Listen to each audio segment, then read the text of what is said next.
Thank you for joining us for this sermon podcast from United Church on the Green, located in New Haven, Connecticut. No matter who you are or where you are on life's journey, you are invited and welcome.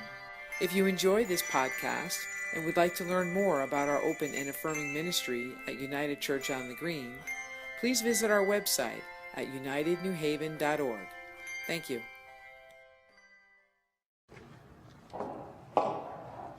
Thank you, Bonnie. It is really wonderful to be here. I think about United as the place that launched my ministry.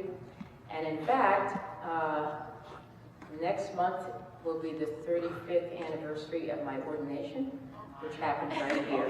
So,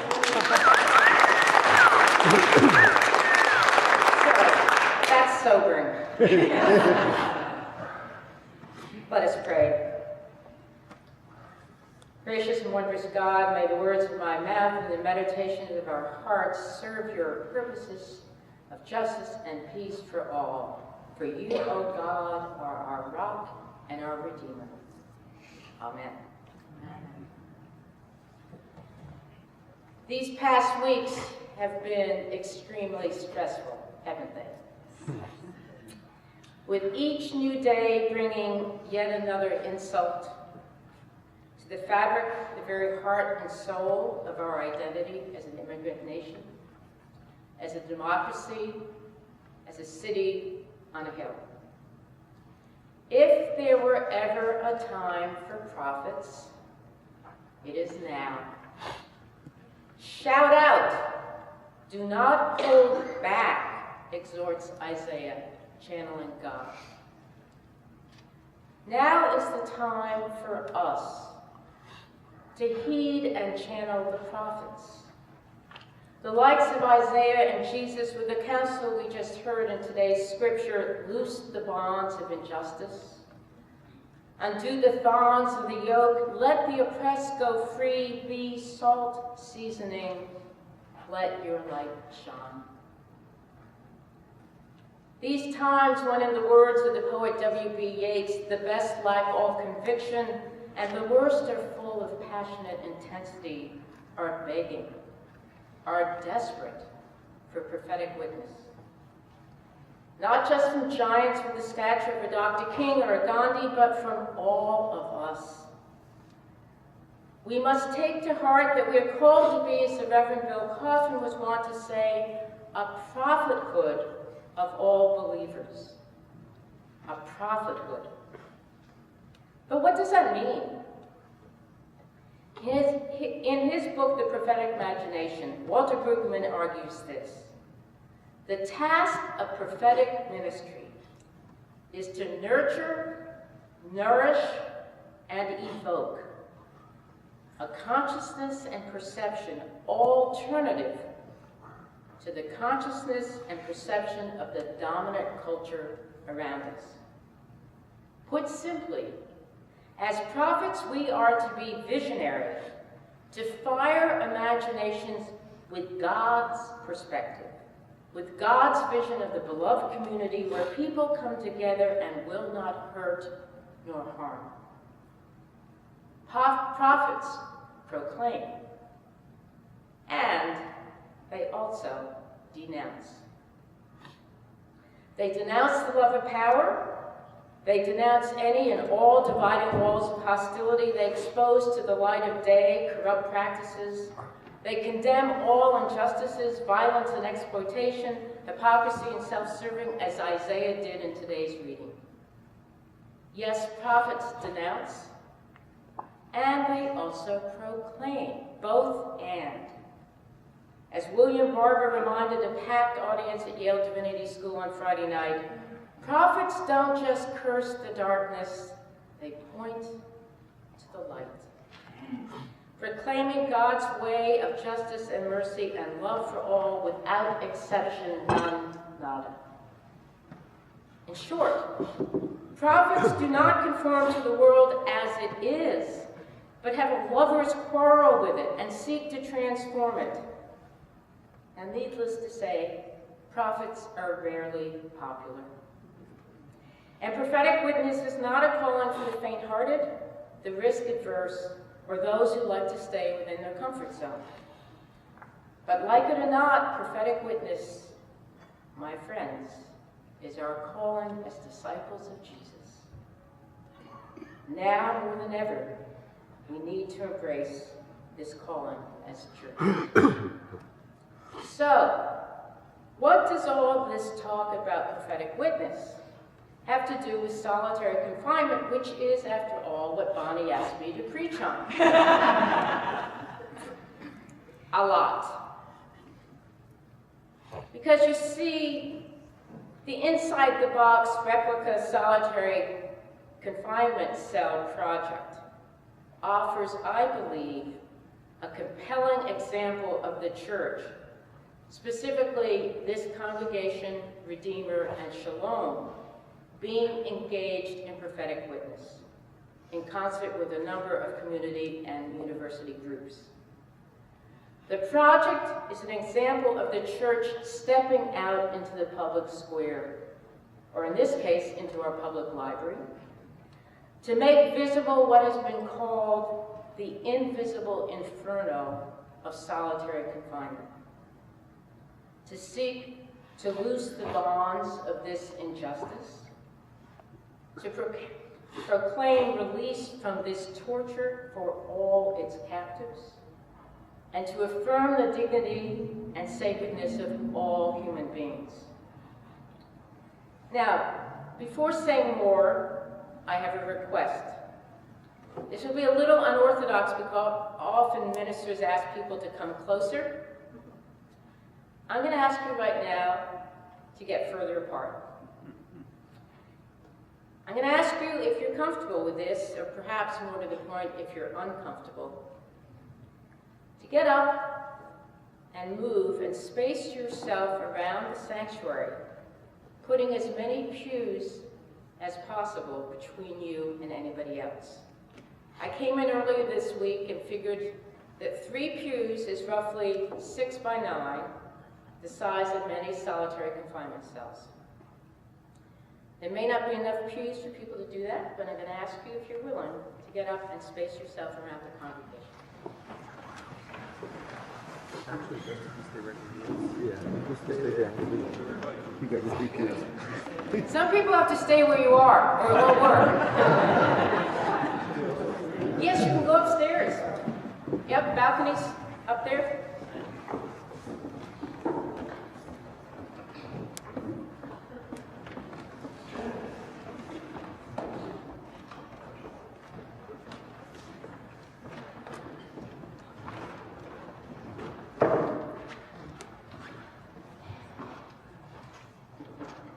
So, prophetic witness is about imagination, imagining alternatives to what is. And I just want to suggest, as you're in space as you are, that clearly what I'm asking you to do is to engage in imagination as I continue to talk about the experience of solitary confinement and the project that's been going on. Now let me ask at the outset, how many of you have had the chance to experience the replica cell on display this past week in the library and now at Sterling? Quite a few people, that's great. For those of you who have not, let me just describe it briefly. The cell is 10 by 12 feet, larger than many, but it's modeled after a cell in Wisconsin. It has faux cinder block walls. The harsh glare of a ceiling fluorescent light illuminates the inside. The light is never turned off. Inside there's a simulation of a metal box for a bed, and a metal toilet simulation of a metal toilet and sink unit, and that's it. The sliding cell door has an upper slot that a tray of food is put through and meals are served, if you can call them meals. And below there's a larger slot that's used to shackle inmates by the ankles before they're taken out of the cell. While this cell is a replica, the soundtrack that comes with it, with its piercing screams and metal clanging and punctuated at times with unnerving silence, is all too real. It comes from a Supermax prison. It was recorded in a Supermax prison in Maine. Even as a simulation, the experience has been deeply affecting and disturbing for people who have sat in the cell this past week. On Post-it notes, visitors have shared reflections, and here's a sampling of some of those reflections. Awful, just plain awful. A suffocating experience. The air is heavy and oppressive, almost unbearable. You become attuned to every small detail in the cell. Torture. This is a nasty, disgusting, dehumanizing experience. Why would people do this to others? I don't understand why. From a visitor from China, madness, absolutely madness.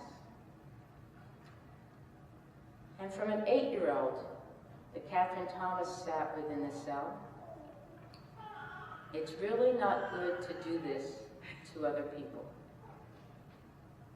Out of the mouths of babes. Having the replica cell here in New Haven's libraries is definitely exposing the injustice and torture of solitary confinement. But here's the other thing it's doing. It is surfacing how many in our community have been its victims. When the cell was first being assembled a week ago, during that hour and a half, at least 6 people came by who had been inside the box. New Haven residents who had been in the hole, in Whaley Avenue, in Cheshire, in Northern, and elsewhere. And every day since, more and more of our New Haven neighbors have revealed that they too are carrying the invisible scars of this torture, of being confined, caged like animals know, worse than animals. When on any given day, 80,000 people are being held in solitary confinement around the country, perhaps it shouldn't be surprising how many people in our midst, people we walk by every day, carry these searing wounds and permanent scars. But I was stunned. I've been working on this project for 8 months and it never occurred to me, never. How many here in New Haven have been harmed? They had been invisible to me. I had had my own set of blinders. I was living inside my own box. What is it like for those who've been in solitary for 23/7? Listen to the voices of survivors from the Inside the Box event that was held this past Wednesday night. And as you listen to these words, I invite you to keep in mind this exhortation from the writer to the letter of the Hebrews. Remember those who are in prison, as if you were in prison. Those who are being tortured, as if you were being tortured. I invite you to listen to these words from that perspective and with that degree of empathy. Beatrice Codiani, who was held in solitary in Danbury Federal Prison, spoke of her feelings of hopelessness, of isolation, of depression. She said, "I'm a strong woman, but I took a plastic spoon to cut myself just to know that I was alive and to try to ease some of the suffering I was feeling." When Beatrice was incarcerated, during that time her husband died, and she was not allowed out to attend his funeral. Yasser Cruz, who was in Northern Connecticut's Supermax prison, described being trapped in such a small cell as nerve-wracking. The only way you can come out of the cell is with handcuffs behind your back. Everything is handcuffs behind your back. There's no freedom. You have no control of life anymore. You feel like you've lost everything. It takes your soul away. Keisha Tucker, now 35, was placed in solitary when he was 17. He said, it's psychological torture being in that place. They try to strip you of your human experience. It's the worst place ever. Jacob Kishar described how he would read books if he had the privilege of getting a book. He would write music, he would write his own thoughts, he would communicate with other inmates through the sink. You would blow water into the sink, Kishar explained, and somehow would be able to hear the person in the next cell, and could play games that way, play chess through the sink. Another support for Kishar was believing in God, believing in a higher power, that it wasn't going to be forever. Now, the dominant culture would have us believe that Beatrice, Yasser, and Kishar, and others held in solitary are the worst of the worst, as if aliens and not us. That simply is not true. It's a fiction and a perspective to denounce. Have you ever noticed how much Jesus emphasizes the importance of visiting those in prison and of proclaiming release to the captives? There's a reason. Jesus gets what we need to understand and to proclaim. And that is that from God's perspective, there is no worst of the worst, no other, no alien. Those in prison are in effect flesh of our flesh. They are Jesus, and they are us. We are all precious in God's sight and joined in our common humanity.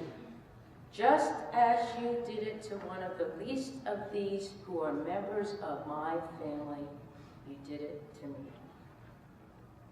Our calling is to proclaim and defend the dignity and sacredness of all persons and to denounce any and all practices like solitary confinement that box people in, degrading their humanity and suffocating their souls. The Inside the Box project is a compelling example of just such a prophetic witness. Through it, we as congregations are in effect shouting out and not holding back. Now, not all boxes are physical, like solitary cells or like the pews in which you now sit. Some are psychological, some spiritual. In taking to heart our call to prophetic witness, I'm finding it helpful for myself to engage in self-examination.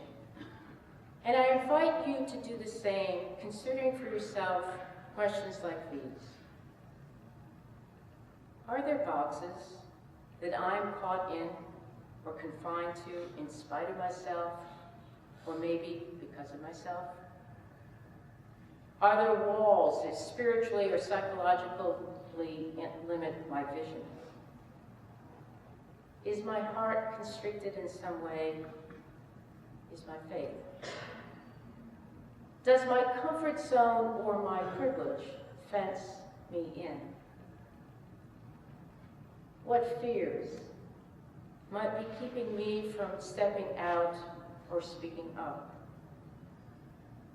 What bonds might need to be loosened in me so that my light will shine and my voice be heard and my witness make a difference?